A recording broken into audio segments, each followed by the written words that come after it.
ತಂಡಗಳಿಂದ police platoon police ತಂಡದ ನೇತೃತ್ವದಲ್ಲಿ ಎರಡನೇ ತಂಡ ಹೋಮ್ ಗಾರ್ಡ್ಸ್ ತಂಡ ಗಾರ್ಡ್ಸ್ ಇಂಟರ್ನ್ಯಾಷನಲ್ ಸ್ಕೂಲ್ ಇದರ ನೇತೃತ್ವವನ್ನು ಕುಮಾರ್ ಜಗದೀಶ್ ಗೌಡ ನಿಂಗನಗೌಡ್ ಇದರ ತರಬೇತುದಾರರಾಗಿ ಹಿರಿಯ ಮತ್ತು ಈ ಎಲ್ಲ ಕಾರ್ಯಕ್ರಮಗಳ ನೇತೃತ್ವ ವಹಿಸಿಕೊಂಡಿರ್ತಕ್ಕಂಥ ದೈಹಿಕ ಶಿಕ್ಷಕರಾದ ಶ್ರೀಯುತ BA ಚೌರಿ ಅವರು ಚಪ್ಪಾಳೆ ಬರಬೇಕು ತಮ್ಮಿಂದ ಎಲ್ಲರಿಗೂ ಕೂಡ. ಅತ್ಯಂತ ಶಿಸ್ತುಬದ್ಧವಾಗಿ ಕಳೆದ 3 ದಿನಗಳಿಂದ ಮಳೆಯನ್ನು ಕೂಡ ಲೆಕ್ಕಿಸದೆ ತರಬೇತಿ ಪಡೆದಿರ್ತಕ್ಕಂಥ ವಿದ್ಯಾರ್ಥಿಗಳು ಅತ್ಯಂತ ಆಕರ್ಷಕವಾದ ಪಥಸಂಚಲನ ಸರ್ಕಾರಿ ಶಾಲೆ ವಿದ್ಯಾರ್ಥಿಗಳು ಕಡಿಮೆ ಇಲ್ಲ ಅಂತಕ್ಕಂಥ ರೀತಿಯಲ್ಲಿ ಅತ್ಯಂತ ಶಿಸ್ತುಬದ್ಧವಾಗಿ ಹೆಜ್ಜೆ ಆಗ್ತಾರೆ. ಚಪ್ಪಾಳೆ ಮೂಲಕ ದಯವಿಟ್ಟು ಎಲ್ಲರೂ ಕೂಡ ಅವರಿಗೆ ಪ್ರೋತ್ಸಾಹ ಕೊಡಬೇಕು ಅಂತ ಕೇಳ್ಕೊತಾ ಇದ್ದಾರೆ. ಮುಂದಿನ ತಂಡ 6ನೇ ತಂಡ ವಿದ್ಯಾಪೀಠ ಪಾಠಶಾಲಾ ಇದರ ನೇತೃತ್ವವನ್ನು ಕುಮಾರ್ ಧ್ರುವರಾಜ್ ಗಿರೀಶ್ ತಟ್ಟಿ ಇದರ ತರಬೇತುದಾರರಾಗಿ ಬಸವರಾಜ್ ಹೂವಿನವರು.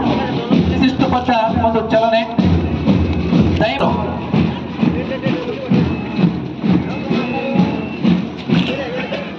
8ನೇ ತಂಡ ಲಿಟಲ್ ಹಾರ್ಟ್ಸ್ ಇಂಟರ್ನ್ಯಾಷನಲ್ ಸ್ಕೂಲ್ ಇದರ ನೇತೃತ್ವವನ್ನು ಕುಮಾರ್ ಜಗದೀಶ್ ಗೌಡ ನಿಂಗನಗೌಡ್ ಇದರ ತರಬೇತುದಾರರಾಗಿ ಹಿರಿಯ ಮತ್ತು ಈ ಎಲ್ಲ ಕಾರ್ಯಕ್ರಮಗಳ ನೇತೃತ್ವ ವಹಿಸಿಕೊಂಡಿರ್ತಕ್ಕಂಥ ದೈಹಿಕ ಶಿಕ್ಷಕ 3ನೇ ತಂಡವಾಗಿ